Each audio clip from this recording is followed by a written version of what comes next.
Good afternoon, everyone. All right, so audio seems to be coming through. Let me know if anyone is having any issues. And let's see if we can get some background music.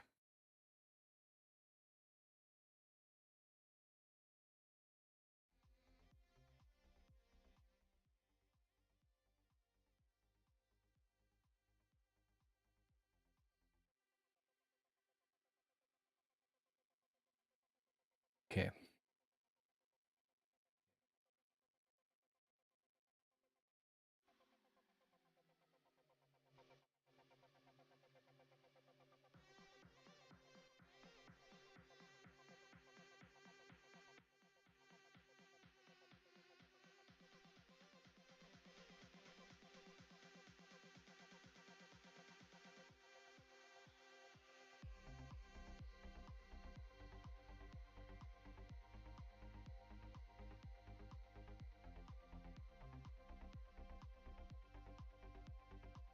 Okay. Right, folks. Well, I think we are all good to go.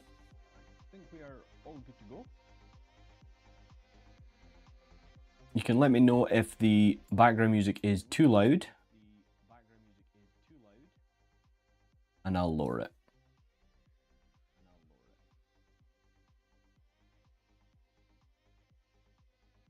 Okay.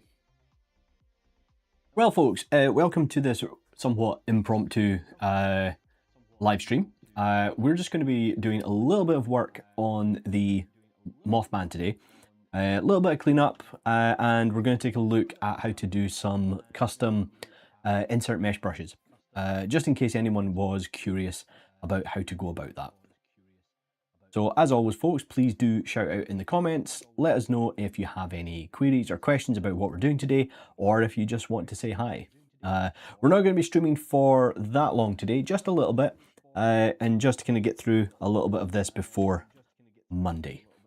See how far we can get, so that we can maybe start posing potentially on Monday, and we'll see how we go. All right. So if we take a look at the outliner, not the outliner, our subtool palette. You can tell I've been working in Maya recently. So we have our character body. Let's just put on our poly frame here so we can take a look at our poly group. So we've got the character body, who looks kind of cool in purple, not going to lie. Character's looking kind of awesome. We've also added some antenna. Now, if we load up the... If I load in the image here, so let me just bring this in. Bring in our reference.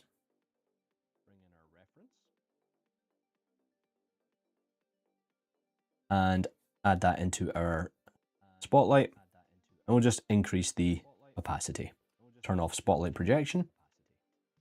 And see how well we do. Okay, so you can see that in our concept, there isn't any... Zbrush is just being difficult today. There we go. We don't have any kind of moth antenna. However, one of the classic things about the Mothman is this very distinctive looking antenna. And I was chatting with Heather, and this is something we decided to add. And I've also, I mean, again, I've added a tail onto the character, so I guess it's not that big a deal that we add the odd little part here and there. So let's just continue to leave the red on for the eyes, and I think before we, I think just to kind of help warm us up, I think we'll take a look at how to create a custom insert mesh brush for this antenna. So what I'd like to do is I'd like to add some spines running along the antenna here, just like, you know, the little kind of extra little furry parts that come off.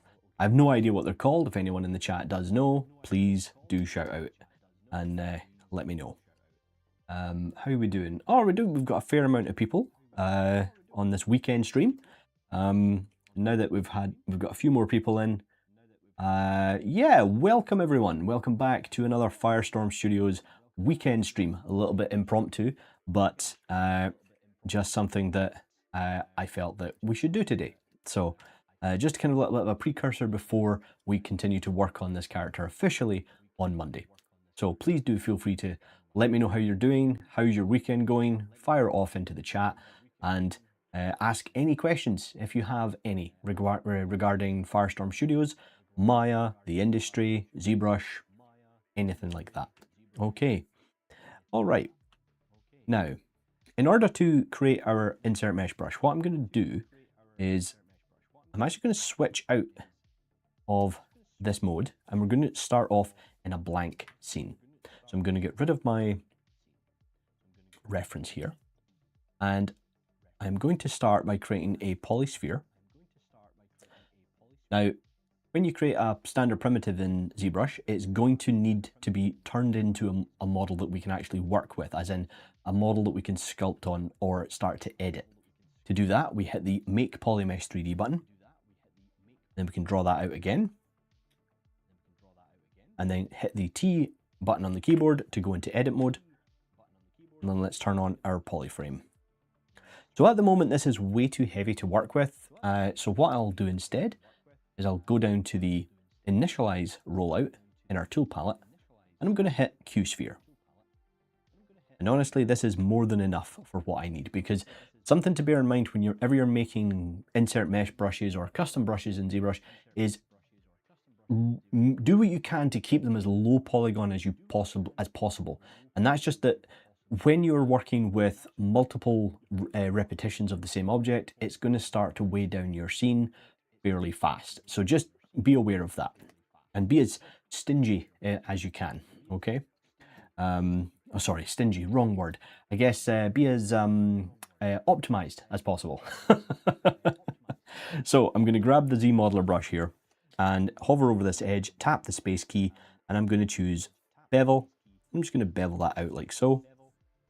And then holding down Control and Shift, using the select rectangle, I'm going to remove the bottom part and just hit delete hidden. Next, I'm going to mask off the bottom section and just drag that down. There we go. Now back into the Z modeler brush. This time, I'm going to go to an edge, insert, click on multiple edge loops, click and simply drag so that we create our edge loops as such. Go into the double option, and for the bottom part here, I'm going to hover over an edge and I'm going to choose close, and I'm going to choose convex hole. And that's just going to make sure that we get a nice clean set of polygons for the bottom of the hole. Otherwise, what it's going to do is if you choose the other option, if you do concave, you're going to do something like that, okay? Which is fine for what we're doing, but I just want to make sure everything is as clean as it can be. So again, we'll do close, convex hole, click, and that's probably more what you would be expecting when you close off the whole of a 3D object. So the next thing I'm going to do is I'm going to go into the options here and I'm going to choose taper. And we're going to taper this down at the end. And we're also going to change the overall scale and then just taper it in a little bit at the bottom as well.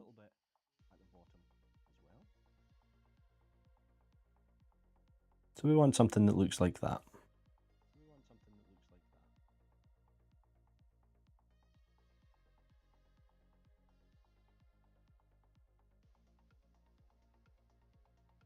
There we go.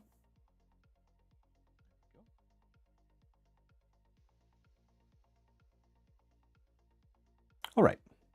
Now, I actually think I might want to make this a little bit shorter, so we will accept the settings that we've adapted to our taper. And now I'm just going to move this down and just drag this down to here. That looks okay. I'm going to go into the top view here and then just scale it non-uniformly in the Z axis. We get something that looks like that. All right. So what we've now got is we have the beginnings of our insert mesh brush. And if you've never used an insert mesh brush before, let me show you what they are first, before we move on. So I'm just going to call this, I'm going to rename this antenna art. There we go. If I grab a polycylinder here, make polymesh 3D, and I go into my brush menu and I simply tap I for insert mesh, you're going to see that we get a whole selection of brushes that we can use. So if I grab just something random, let's say the steam gear here, all right? At the very top of your UI, you're going to get an IMM listing. So if I simply just click on one of these, I can start to drag out different shapes. We go back into the brush menu and say choose the army curve one. It's going to give us like a bike chain. And that's actually attached to a curve, which is something that we will cover shortly. So if I increase the size of the brush here and drag this down, I can create a bike chain. I can also create a hose. You can see that what this is doing, you can see that we actually have what's called a multi-insert mesh brush, okay? Or an insert multi-mesh brush, where we have a tube section and we've got two couplings at either end. And we're not going to be looking at how to set one of those up today. Instead, I'd rather just look at the basics of an insert mesh brush and how to apply that as a curve, all right? So, oh, Igua, thank you very much for the follow. Apologies, I don't actually have my monitor in, so I just heard that. So thank you very much for the follow, it's very much appreciated. So now that I've done that, or this, now that we've kind of taken a look at insert mesh brush, let's take it one more look at something else. Let's go to the IMM primitives. These are the ones that I use most often, and it allows me to bring in different primitive shapes and attach them onto my model. Now, something you have to be aware of when you're applying a insert mesh brush is that your model that you're attaching it to cannot have any subdivisions. That's a rule in Zbrush. It's just part of the workflow. So if you're wanting to attach it to, say, a character like this, where we have subdivisions, we don't at this point, but if we did, then you would simply just duplicate the object and remove any of the subdivisions, okay? And then you would apply the brush, and then you can separate those elements from it as a separate subtool inside of Zbrush, okay? So if we jump back over to this version here, I'll show you how you would go about doing that. So let's just step back. So let's say, for example, this is our object, but we don't really need this duplicate underneath it. And I grab the cylinder and I drag it out like this. You'll notice that with the insert mesh brush, it's going to mask the object that we've applied it to. That's fine. You can leave that as is and say that we're happy with what we've applied here. Now I can choose split unmasked points. Now I have this on my custom UI, but if you're looking for it in a standard ZBrush, you will find it under Tool, Subtool, scroll down, and you'll find the split rollout.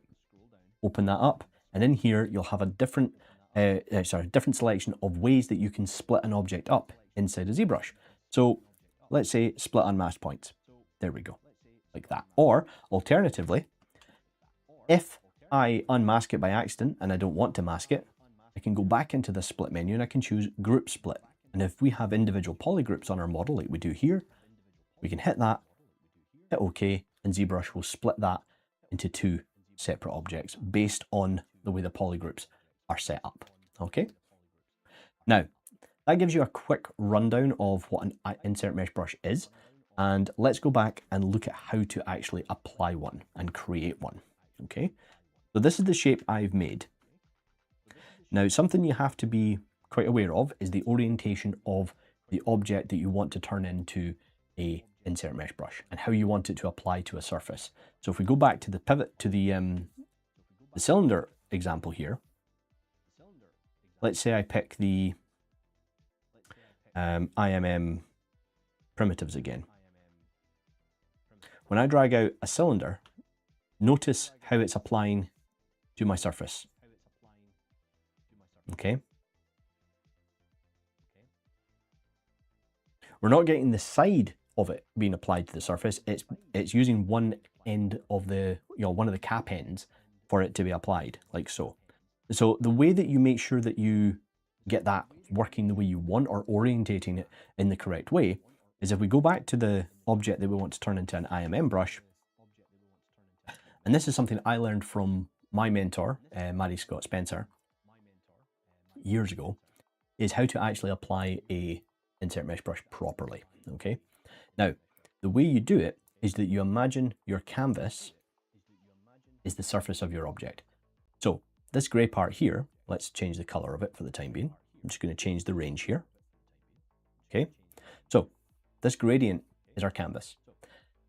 We imagine that we're laying down our object on a flat surface. So this here, at the moment, if I was to draw this out onto any other object, it's going to appear like this on the surface.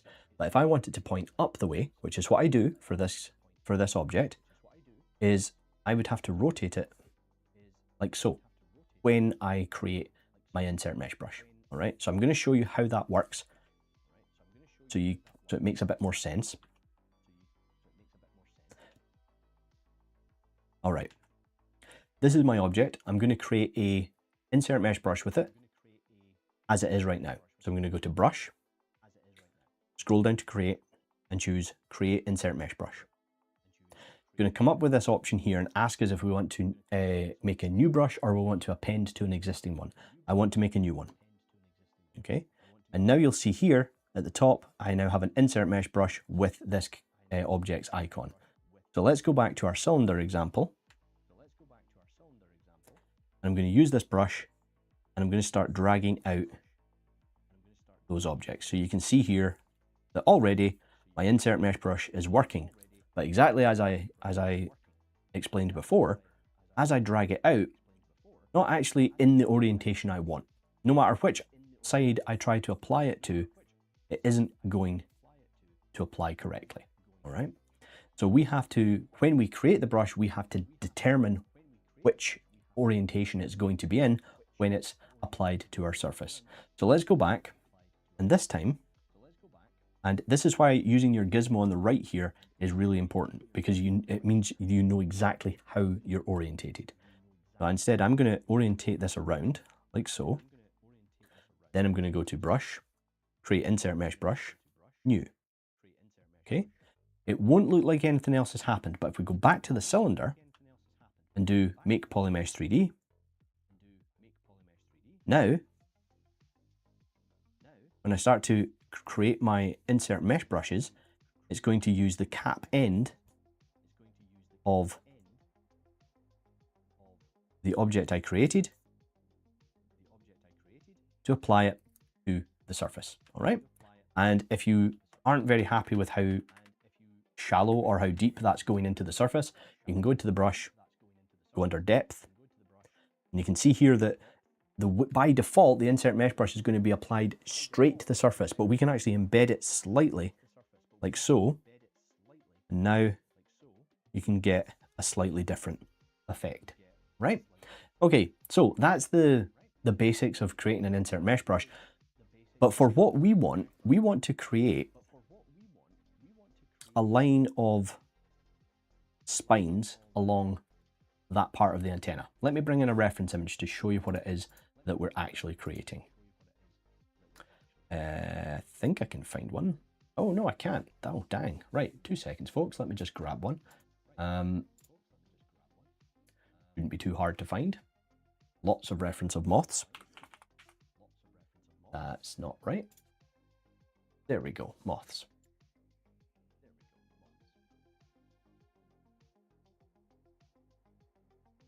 There we go. Save image. Desktop. Okay. Let me just bring this in.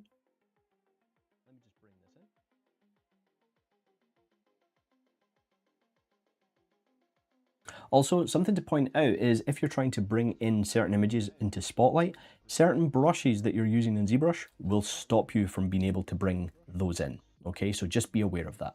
No, hey FBI, I'm doing fine, thanks. Yeah, I'm doing okay. How about yourself? Thanks for coming along.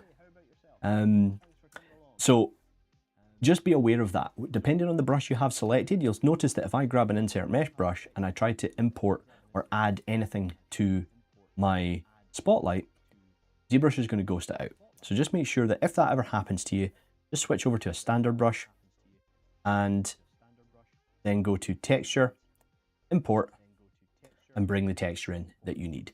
So if we go to texture, grab this object, add it in, and now we have, quite possibly, one of the world's cutest animals. We've got a little moth. And it's these spines here that we're trying to recreate. All right, so I'm going to go back to the antenna part that I've made, and I can now see that I need to make a few adjustments to this to kind of create the effect I want. And this is going to be a little bit more difficult because remember, we have to orientate it like this in order for it to apply the way we want. So I have to be aware of that when I'm creating it. Thank you very much, FBI. You're very kind.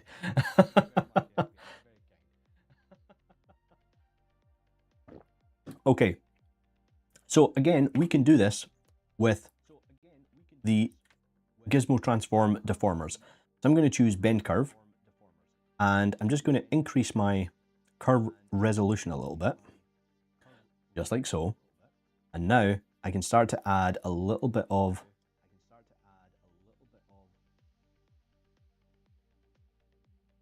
a shape change, like so. We don't want to go nuts with this. We just want a subtle amount. And again, we could go in and apply a little bit of the move brush or anything else to kind of create the shape that we needed for these antenna, but I want to do it from the get-go. Now, the other great thing is that we can scale these as we go along. So if I want to make any finer adjustments to it, which is what I do want to do, I can make those now. The thing I have to be aware of though is that eventually we want to 3D print this. That's the plan. We want to 3D print it. I've got to be aware of how large I make these elements. Most resin printers today will be able to deal with fine detail like that. The problem is how brittle 3D resin can be if you drop it or anything like that. And again, I'm just kind of talking about the standard resins, okay? There is ways to make them tougher, but most people are probably going to be using the standard resins, okay? I just want to make sure that that's, I'm just looking here and it looks as though it's actually a little bit wider at the base there than I'm giving it credit for. So we'll just taper it down a little bit more at the end. There we go, that looks okay. And notice again, I'm not making too much of a curve. I'm actually trying to keep the curve within this bounding box. So we'll do accept. There we go. Now, making sure that if I draw in this direction, I want this to go up this way. So that means I am going to create it like so. All right. Let me just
All right, folks, can everyone hear me now?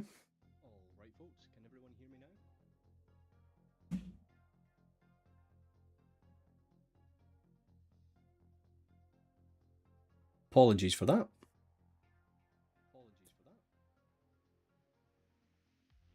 Excellent. Okay, yeah, apologies, folks. My lavalier mic ran out of battery. That's my own fault. I should have charged it. But anyway, so this is why it's always good to have a backup mic. The only downside about the mic I'm now using is that if I move away from it, I might sound a bit quieter. So I will keep an eye on the levels, though. As I was saying, so hopefully, I'm not sure when the audio muted. So I'm going to go back a few steps, and we'll go back over it. So we've created our insert mesh brush.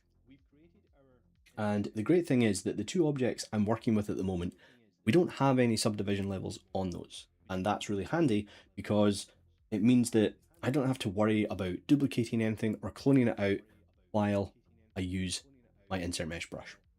I'm going to grab the insert mesh brush, turn on symmetry, and now you can see that as I start to draw this on my character, it's poking it away from the side.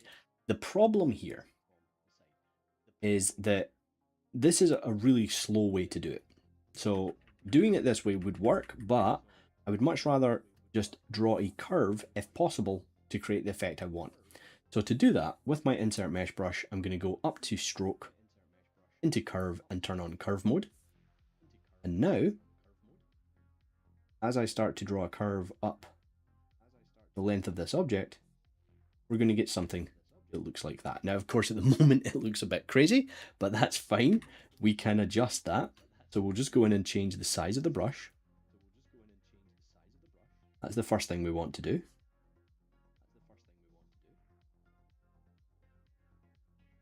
Like so. I might actually also have to go into stroke here, and snap is on, so that's fine. But the other problem we have when doing this is that that's weird. It's curious why it's not actually snapping properly, but I think I know why that'll be. If I just go into the picker, go into orientation, depth, continuous Z, that's what it should be. Maybe try once, maybe this will work better. No, it doesn't. So it should be on continuous Z. Stroke is set to snap. And that's all right. Curve modifiers. Okay, so the next thing we need to look at is the intensity and the size. So if I click on size here, I can open up the curve and I can change this so that we have something quite consistent from start to finish. And then I can increase the size. So now when I draw along this model, you can see, oh, that's weird. We're not, oh, this is strange. Okay, folks, so that should have worked. There we go. I didn't have size selected. So now, when I do that, you can see that we're starting to get a smaller amount going into a larger amount and then back down to smaller. Now, not entirely sure why it's not snapping to the model. That's quite annoying. We do have snap on with our curve functions. So, not entirely sure why that isn't working as it should be. Yep, snap to surface is on. How bizarre. So I'm going to take the depth here and we're going to bring that down. It's about midway. So we get something that looks like this. And now, and the reason I've done it this way is if I draw this around, wow, that's just not connecting at all. I don't know why. Okay, folks. So we're obviously running into a couple of issues here. That's not a big deal. We can fix that. Okay. So what I'll do instead is I'm going to create myself a poly group just down the middle of each of these antennae. And I think what we'll do to make our lives easier is we will delete one of them. Then I'm going to delete the cap at the end of each of these, okay?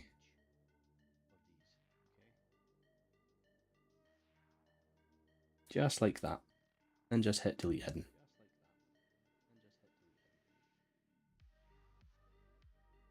Okay. Oh, I've deleted too much, but you know what? Doesn't matter. I'll just delete that again. So now what I can do is I can take my select lasso brush, and I'm going to do 2 selections, like so. Invert that, and then hit Control W. And let's just make this really obvious. Make that get that to another color. So now we have a green border running all the way up to here. Is that where I want it to go? A little bit close, but that's fine. Now what I'm going to do, I take my demodeler brush and I'm going to add an edge loop right in the middle, like so. Oh, too many. Single edge loop. There we go.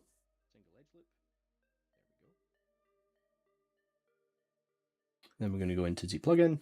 Sorry, not Z plugin, sorry. Go into stroke. We're going to go down into the curve modifiers, curve functions even. And what I want to do here with this edge is I want to crease it. So I'm going to do the whole edge loop. So crease that whole edge loop there and that whole edge loop there. The reason I did the poly group is just to make this a little bit easier to see, all right? You don't necessarily need to make the poly group for this approach to framing an edge because we're using the crease mesh approach. But again, it's just to make it a little bit easier to understand. So with that done, I'm going to go to stroke and I'm going to choose frame mesh, but this time I'm just going to turn off border and poly groups, and I only want to find a creased edge. Okay, now I can take my insert mesh brush that I've created and I can tap on it. And now I've got all those spines going all the way up. Now, we're running into a bit of an issue here because it's not really running the way we want. So that's most likely to do with how I've creased this edge, and also to do with how deep this object is going into the mesh. So we'll just undo that and we'll try again, but with a smaller brush. You know what we're going to do? I'm actually going to do these one by one.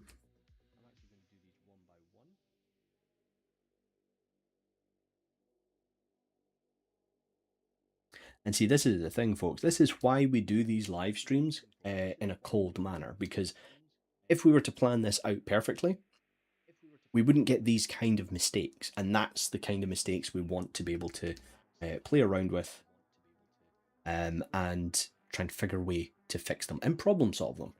Wijon, is this some kind of moth? What is it called exactly? Ah, the creature that we're creating is the Mothman. So it's a cryptid. This is what we're creating.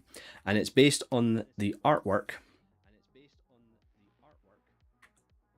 of an artist called Sam Sheeran, who's kindly allowed us to use his artwork as reference for this creature.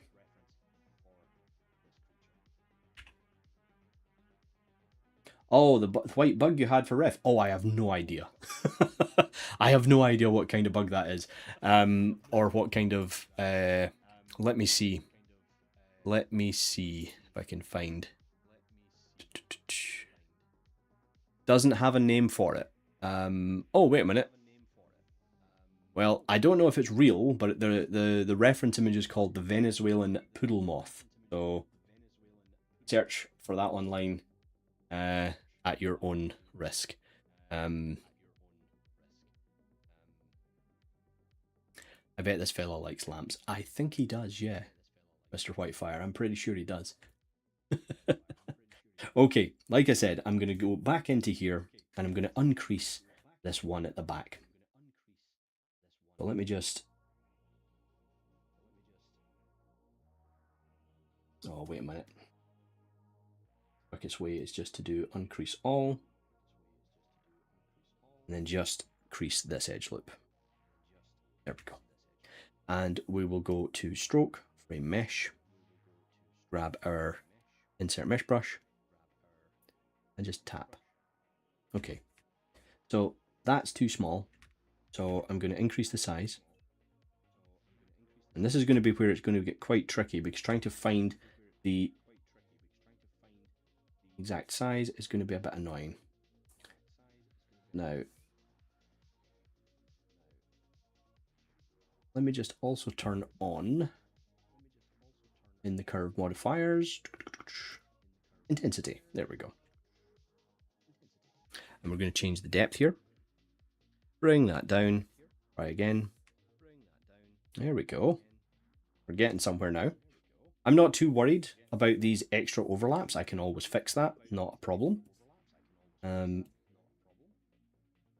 Not a problem at all. So we're almost at the right size. Now, if you find that the insert mesh brush that you've created is too large, you can simply reduce the size of your brush and then just tap on the curve that's been framed here, right? And if we need to change the size here, if we want them to be a bit smaller, we can do that. We can even do curve like this, so that we get more of a gentle kind of change in the size and the intensity of this. There we go. See, we're getting much. The only problem is that because we've done that, now we're starting to lose some of the smaller parts down here. So let's increase the height at this side here. And then tap again.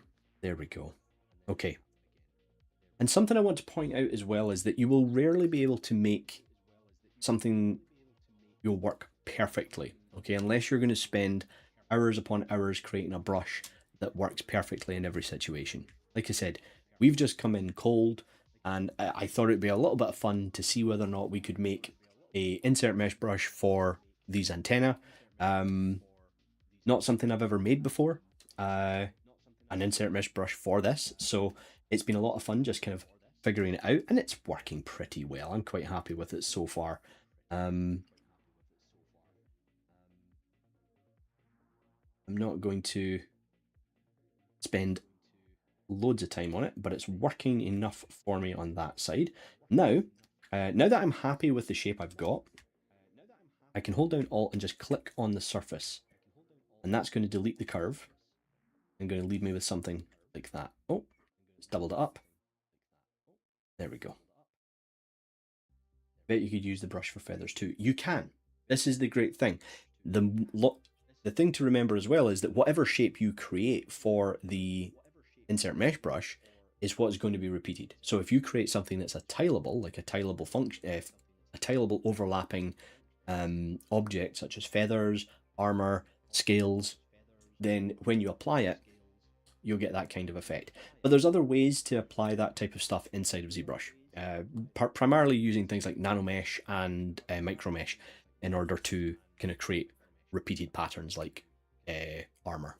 Okay, and I can show you what I mean by that. Just as an aside, if I create a polyplane here, let's just add this in. Where are we? Plane 3D. Grab it, and let's frame down on it. There we go. Always hard to find a plane. There we go. And what I'm going to do here is make a polymesh 3D from it and just work on this on its own. And then I'm going to go into geometry and I'm going to uncrease all of it. Okay. Now, if I go into nanomesh, or array mesh even, I can open it up. Let me see here. What do we want to use? Let's see, could use...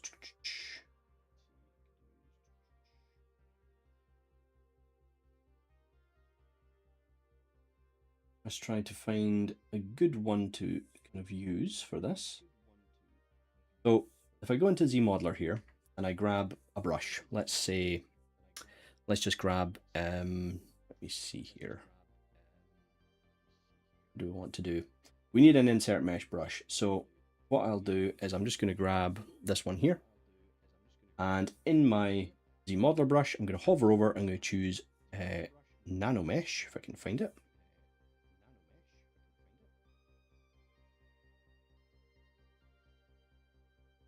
All polygons, insert Nano Mesh, there we go.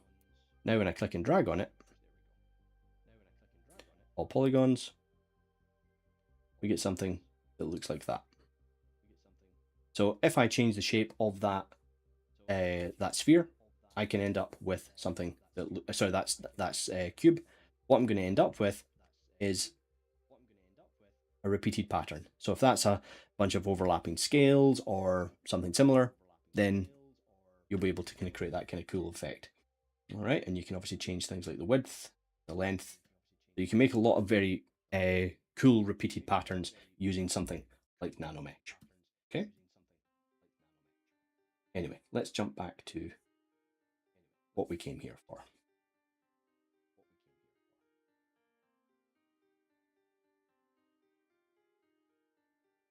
Let's hide that, don't need that.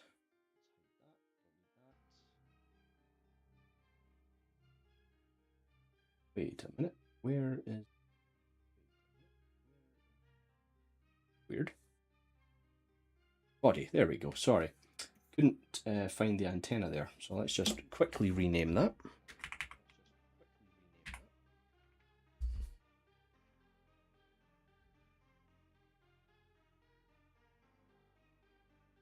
The next thing I'm going to do here is I'm just going to take my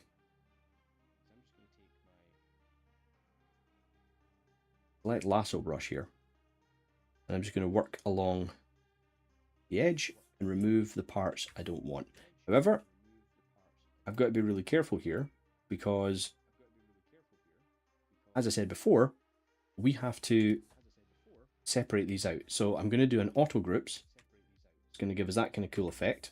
Then I can hide these parts like so, mask them out, and then do split unmask points. So we've got these two separated pieces of geometry. And that's going to allow me to go along with my select lasso.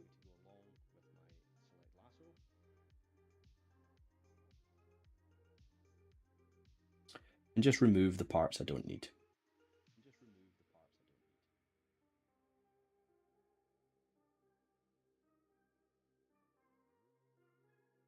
Like that. And then we'll just hit delete hidden. And get rid of this one at the end. Delete that too.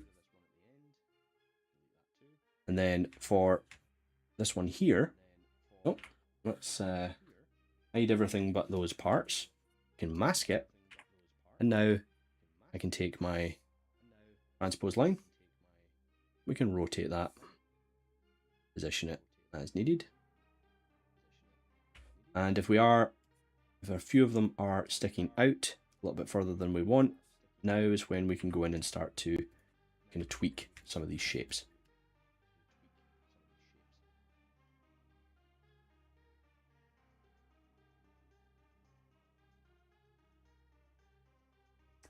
Now I'm just going to use the move brush with quite a large fall off. I'm going to start to kind of add a little bit of variation through this. I don't want it to be completely perfect, okay? We want it to feel a little bit more random.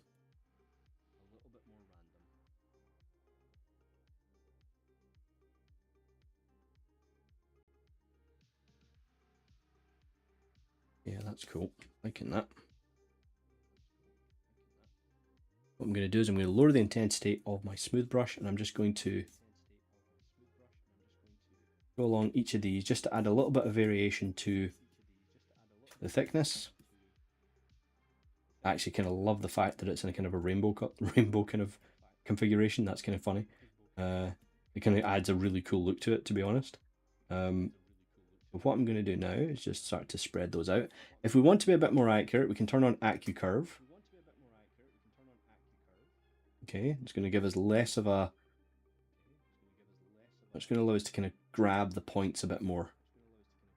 And then if we want to take this even further, we can go into Brush, down to Auto Masking, and we have this option called Mask by Polygroup. So what I'm going to do here actually is I'm going to go into Config, turn on the Enable Customize, so I can bring this feature by holding down Control and Alt. I can click and drag that and drop it onto my UI. Then I can go to Preferences, turn off Customize, and Store Config. So now that's always going to be in my UI. And what this is going to allow us to do is if I put this to 100, every object here has a different polygroup. So it means that whichever one I start working on, that's the only one I'm going to be able to affect. And now we can go through and very quickly add a bit of variation to each of these.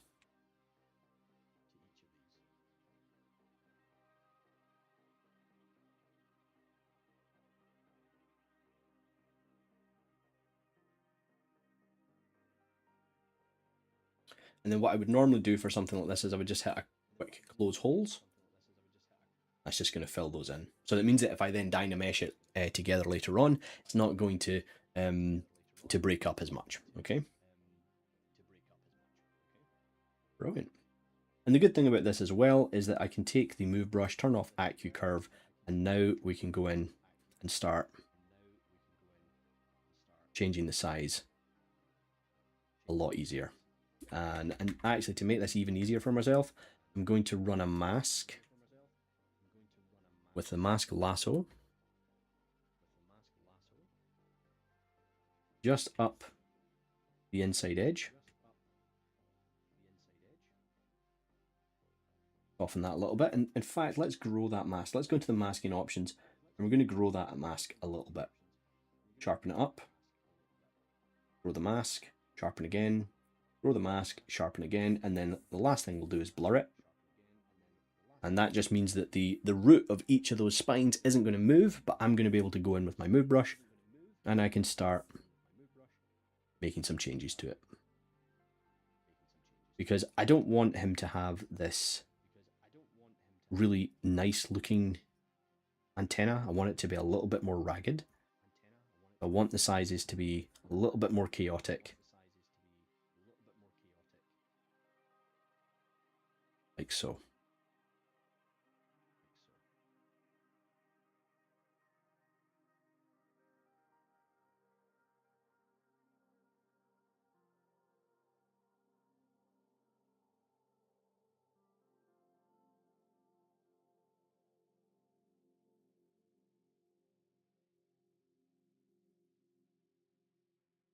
Okay, then we can take the antenna itself and we'll do a close holes on that, but we're going to use ZModeler just to make sure that I make a nice clean hole, or a clean cap, shall we say. So let's, there we go. Do a close, make sure that's set to convex hole. There we go.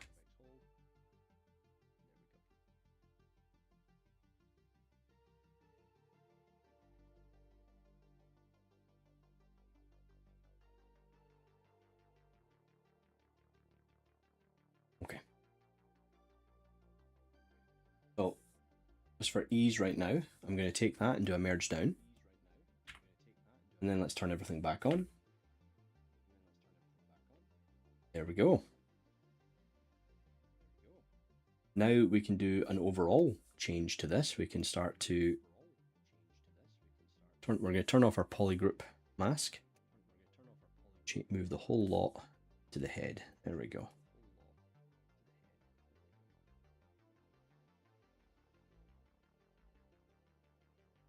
And if there's a few of these spines that are, we maybe went a little bit far, well, that's okay.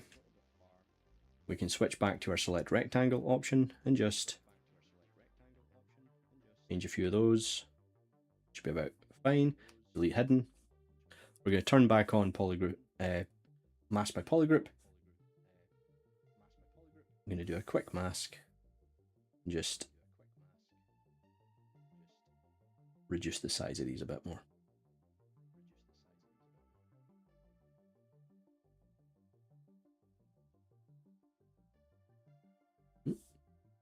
Well, now let's do a quick mirror.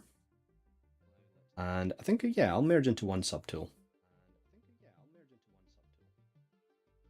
These looking kind of cool. That's really awesome. I like that. Be quite cool to add something on the other side as well. Yeah, we might add a little bit, but just not as much. Maybe kind of do less. So he's just a little bit kind of more raggedy, which would be kind of cool. Wijon, damn, you make it look so easy. Thank you. It's one of those things. This is just this, you know, being able to kind of work in ZBrush or any kind of piece of software as smoothly as this, and smoothly is an interesting word. It's just about experience and practice, and it comes down to that. It's practice, and with practice, yes, you're going to become better with the software. You're going to become better, a better artist. But I think one of the most important things that you have to kind of take into account is that it's actually just going to increase your confidence. And I think that's what a lot of it's to do with. For example, if I make a mistake, that's fine. I'm not worried if I break something or I make a mistake. I'm not worried about looking stupid or people thinking, oh, hey, you don't know what you're doing. Well, I do know what I'm doing. It's just that sometimes we make mistakes. And that's something that I think a lot of artists need to start kind of taking on, you know, embrace that, embrace the fact that you're going to make a mistake, embrace the fact that you're going to fail from time to time. And to be honest, failing at things is what makes you a better artist anyway. So, you know, yes, occasionally I might make things look easier, but it's just down to the fact that I'm not worried if it goes wrong, because if it goes wrong, I'll find a way to fix it. Okay. So, right, I'm going to do a quick save here. Bear with me, folks. I just need to go and get my front door. Someone's knocking at my front door.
All right, folks, we're back.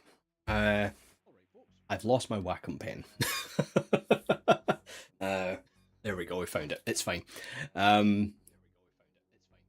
Okay, apologies for that, folks. I had to go and get the front door. Now I can go on holiday again because my new passport arrived. My new passport has arrived, so it's all is well. What did I miss? As you said earlier, lots of tutorials. Yeah, I mean, this is the thing. Tutorials are fantastic and they make a lot of sense because they allow you to learn things in a very specific way. You know, it's very step-by-step way, and that's an excellent way to learn. But the fact is that you can't, and I know this because I've made tutorials in the past, I've made tutorials for years, you can't really include the accidents and the mistakes because otherwise the tutorial would become really, really long and you're ending up with hours upon hours of footage. But for a tutorial, people are really looking for a quick answer. They're looking for a quick way to kind of do something, or they just want the answer straight away. And that's important. That's an important thing to kind of, you know, to differentiate between a live stream and a tutorial. They both have their place in understanding and learning something new. So what I'm saying, folks, is that, you know, use tutorials, use live streams, use mentorships, use whichever way works best for you to learn and understand what it is that you're wanting to do. Okay, if that makes sense. All right, folks. So, like I said, this isn't going to be an overly long live stream. We're probably going to be finishing up fairly soon, but I am going to do a little bit of extra sculpting work on our character here first before we do that.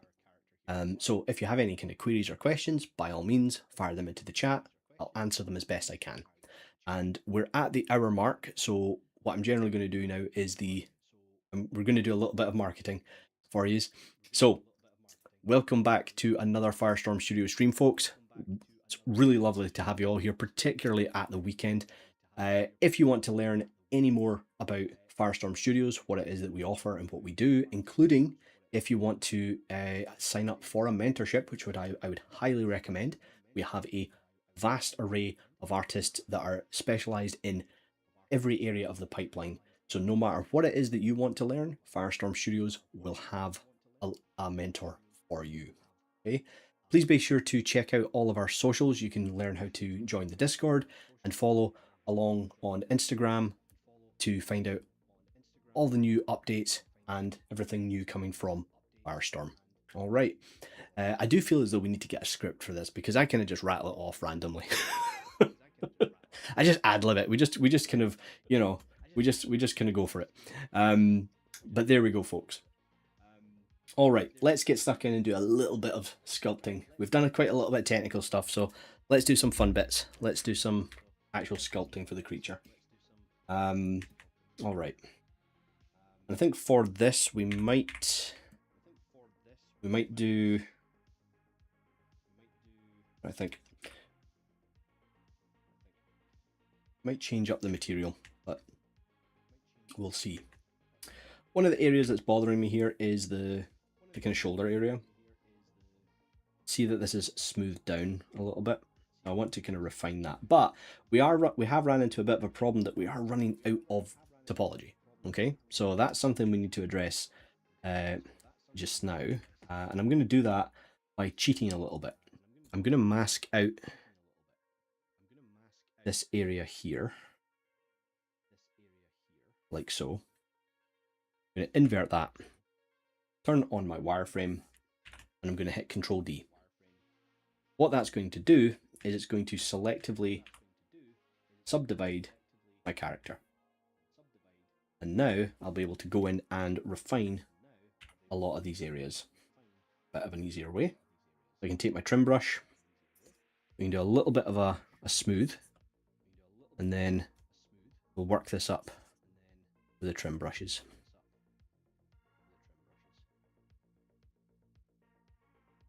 We can use the smooth brush to remove some of the faceting. And then I'm going to take the trim dynamic brush over the top of that as well and carve things down.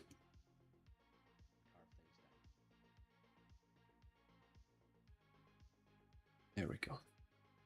And I also apologize if you can hear anybody in the background, folks. I have my office window open and it's we got some nice weather here, so everyone's outside enjoying the weekend. So there's lots of people out in the street.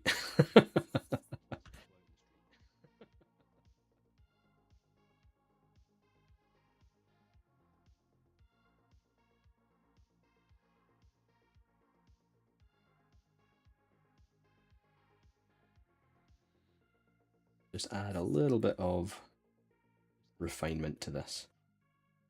I don't want to go too far with this underlying structure because he is going to be covered in fur.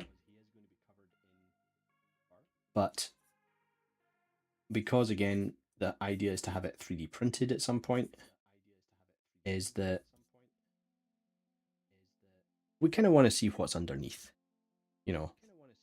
And we can't really see much going on here in this image, so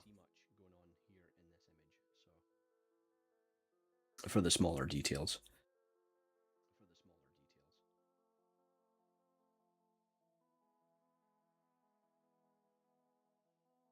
And you can see that I'm not really doing much in the way of adding more form.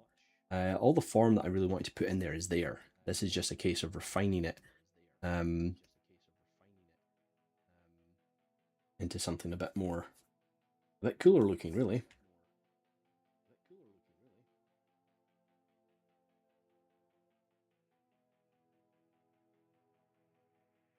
And I jump between the smooth brush and the trim dynamic. Those are my go-to brushes for refining the forms.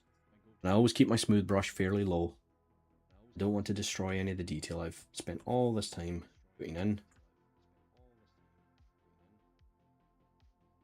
And because of the way I approached the smoothing of this, adding the subdivisions, we are going to get areas that are a little bit artifacty. Okay, we've got a couple of weird broken bits. We've got different levels of topology in different areas. Not an ideal way to go. We will have to bring all this together fairly shortly so that we can get a nice clean retopology out of it.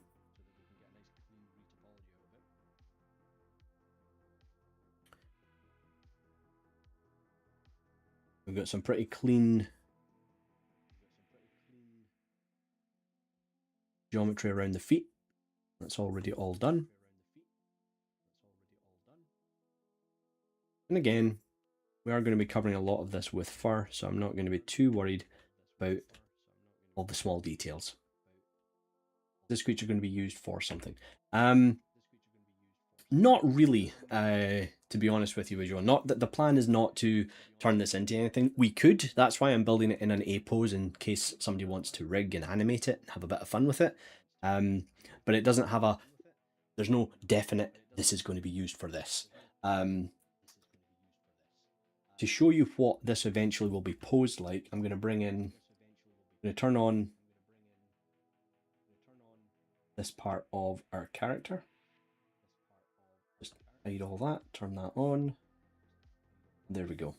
This is going to be the eventual look of the character. So we put this together with our Z-spheres in the first session of this, and this is going to be the final pose.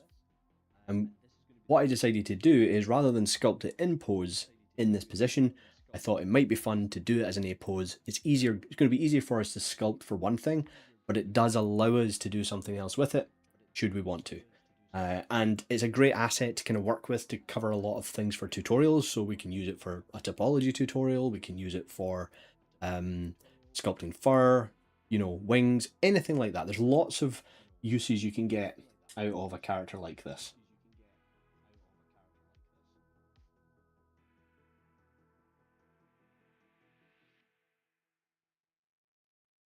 So I think what we're going to do now, though, yeah, we're going to do a Z remesh here, folks. Okay, I'm going to save the file.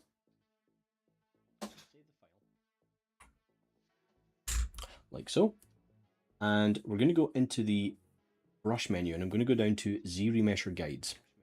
Make sure I have symmetry on. And one of the most important areas that I want to ensure I get clean topology is in these spines for the wings. Okay, and so I'm going to click and drag along each of these. If I tap the shift key, if Zbrush will do as it's told, what it's going to do is it's going to create a set of edge loops.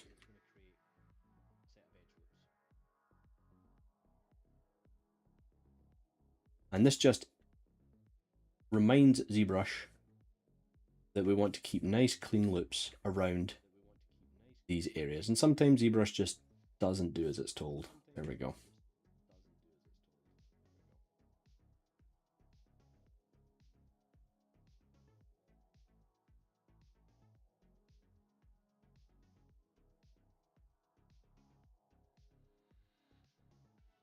See, just decided that it doesn't want to work.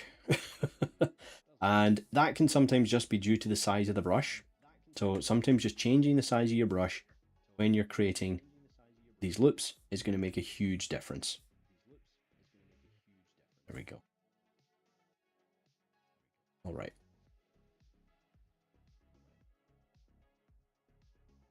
Not too worried about these elements, but I will put them in anyway.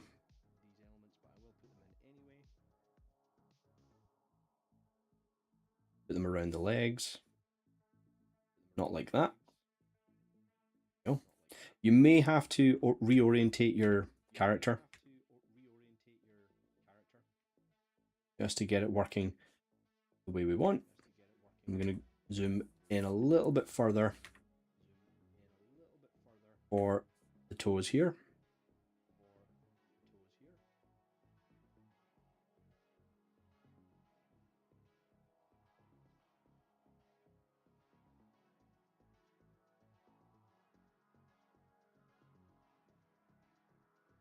I mean, what I will probably do is I'm going to be doing a projection anyway to get a lot of this detail back.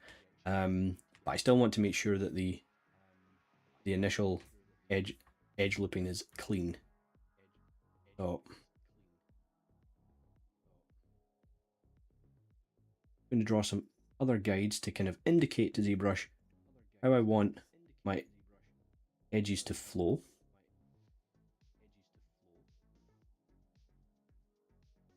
It won't listen to them 100%, but it'll help a little bit.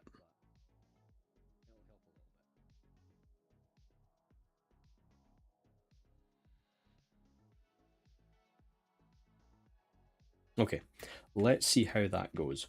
So we'll go into our geometry rollout here, down to Z-Remesher. Everything's left at default. I think for this character, I'm going to push the default target up to 10. And before I hit the Z-Remesh button, I'm going to hold down Control and click on this undo state. That's going to save the model in its current state so that we can project this later on. If I hit Z-Remesher, error, remeshing aborted. Crap. That's not good. Okay, let's try a mesh integrity, fix mesh. Okay, let's try Z-Remesher again. There we go. So if you do get a Z-Remesh error, one of the things I wish that they had not done with ZBrush is remove the customization of the Z-Remeshing options. We used to have two variants of it. Now we simply have Z-Remesh and retry. I prefer the old way. I would rather we had more options to try with different meshes than simply a retry button. But if you do find that you're having issues with Z-Remesher, go down to mesh integrity. Actually, anything in ZBrush, if something's just not working, say a boolean or an insert mesh or just any kind of, feature or function that you're trying to carry out and it's not, and you get an error at the top, go down to mesh integrity, which is under geometry, and just hit fix mesh. 90% of the time, in my experience, it fixes it. So it's a really good feature. So definitely worth keeping an eye on. All right, if you are having issues in ZBrush with a piece of geometry, hit the fix mesh button and then see if that fixes your issue. Now, this has actually turned out pretty well. Let's have a look at the claws. Yeah, that's not bad. Okay, so with that in mind, I'm now going to create a morph target, store morph target, and I'm going to subdivide this. We'll take it up to about 2.5 million polys. Then we can step back down, and then under the morph target brush here, we're going to hit switch. When we do that, depending on the model you have, you're either going to see a big difference or just a small change. You'll notice that on our model, we didn't really see much difference in the volume, but it is still something I want to make sure I do, and that just ensures that the volumes are as they were before I started smoothing. Because when you add subdivisions in any software, it will average out the geometry and it'll actually make it a little bit smaller. It's just in ZBrush, the shrinkage can be quite obvious sometimes. So we use this technique of switching it out so that we get back to the original cage of our model. Now I can step up the subdivisions to 2.3 million, delete the original morph target, and create a new one. Now, I can go into the subtool palette, scroll down to project. I'm going to turn off color. And if you remember, we saved a history state. We can use the project history button with blur off. And Zbrush will now project all of our details that we had at that state onto this model. But now we have clean subdivisions and we have clean topology. However, this is not our final topology. I am planning to blend the wings into this as well. So the wings are going to become part of the overall geometry, but we're going to wait until we get into Maya to do that. So I'm not going to be connecting the wings at this point. We'll do it later on. All right. And that's just going to keep my sculpting a little bit simpler. It's going to be easier to kind of turn things on and off. And it means that when I'm ready to merge them together, I can retopologize them as one piece and then project all the details and fix the sculpt as needed. Now, what I'm going to do is I'm going to take my smooth brush, and this time I'm going to show you a little trick. This is another thing I learned from my mentor, Maddie Scott Spencer. I'm going to hold down Shift, go into the brush menu, and under the curve, I'm going to go under Edit Curve, and I'm going to hit Reset. I'm going to take the top of this curve and drag it about halfway down, like so. And now I have a customized smooth brush that I can leave the intensity up at 100 for, but when I start smoothing over my model,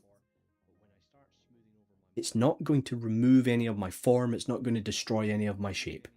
Okay, it's just going to do exactly what I want it to do, and that's smooth the surface. Lower the intensity a little bit if it's still a bit too much, but it means you're not having to drag drag that slider all the way down to the bottom, and it still doesn't really smooth the way you want.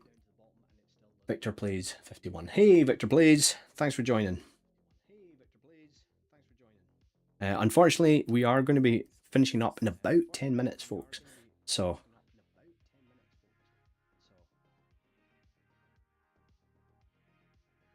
if you have any last little questions that anybody wants to ask, please do ask them now.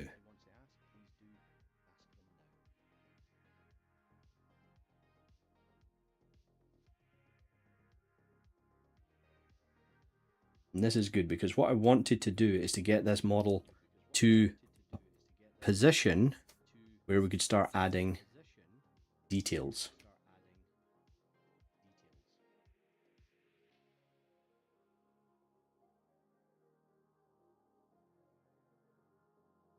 And we can do that on Monday, on Star Wars Day.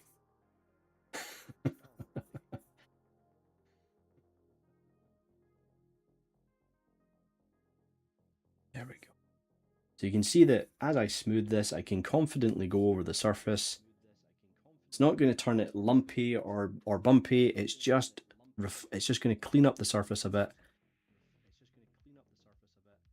And the good thing about doing this is it's going to highlight any areas that we need to refine a little bit easier as well. Okay. The other reason as well that I'm not working too much on the kind of the wing membrane or the fingers, if you will, is that I'm going to be sculpting those when we get to when we actually retopologize it as one mesh. I want to leave those because I'm not going to be detailing the whole parts. They're going to be part of the wing eventually. So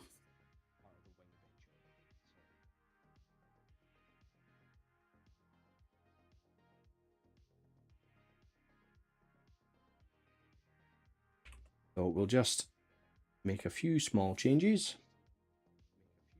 You can see here that we've got a little bit of a wiggle. Let's flatten that out. You can always resculpt it. Please, what are you making? Making a scene. I will show you, Victor, what we are making. Let me just zoom out, folks. Let's turn everything on.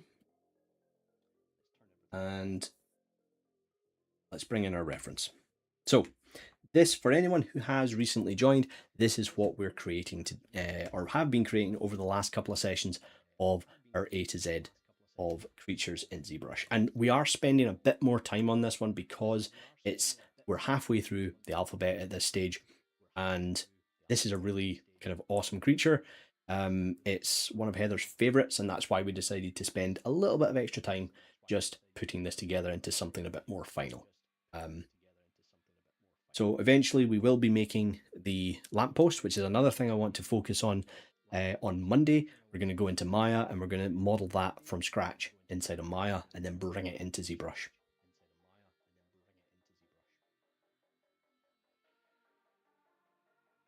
And we've already got our kind of stand-in bar. And I just turned that back on as well, just to see where we are with the rest of this character. You can see the arm needs a little bit of work to it. Let's just plump that up a bit. There we go. And then make a little bit more. Oh, we've lost pressure sensitivity. Bear with me, folks. Go. So I can start now adding in a little bit more refinement to the areas. Checking the details of this. The arm's actually quite thick, I've just noticed that. So I'm going to quickly make a change to this. I'm just going to mask out this area here, invert it, soften it once, and I'm going to inflate that.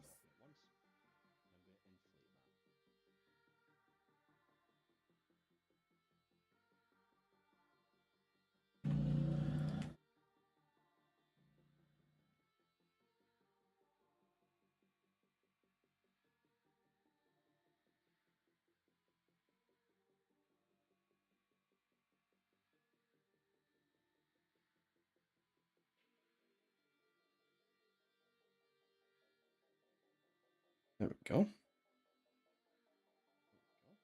Soften it again. There we go.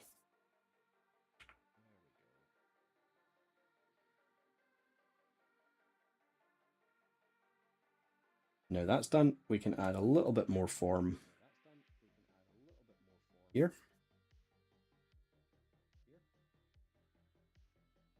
And add a bit more to the bicep.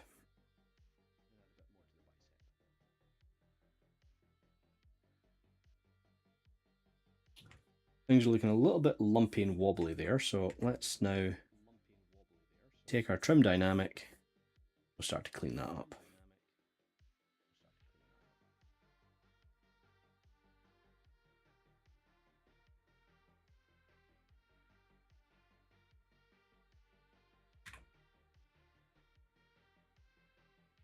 And we'll just push this back through that. There we go.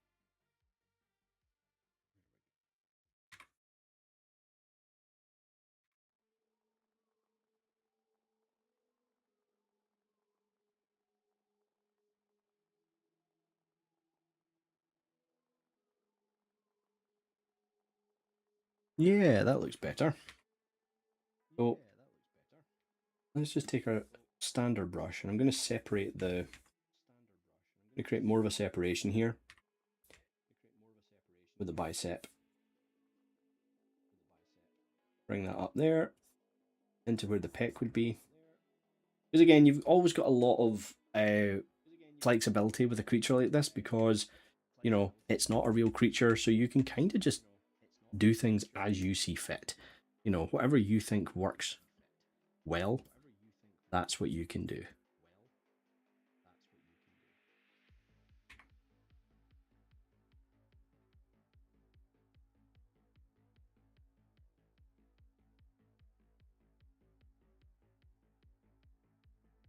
If it looks cool, it is cool. So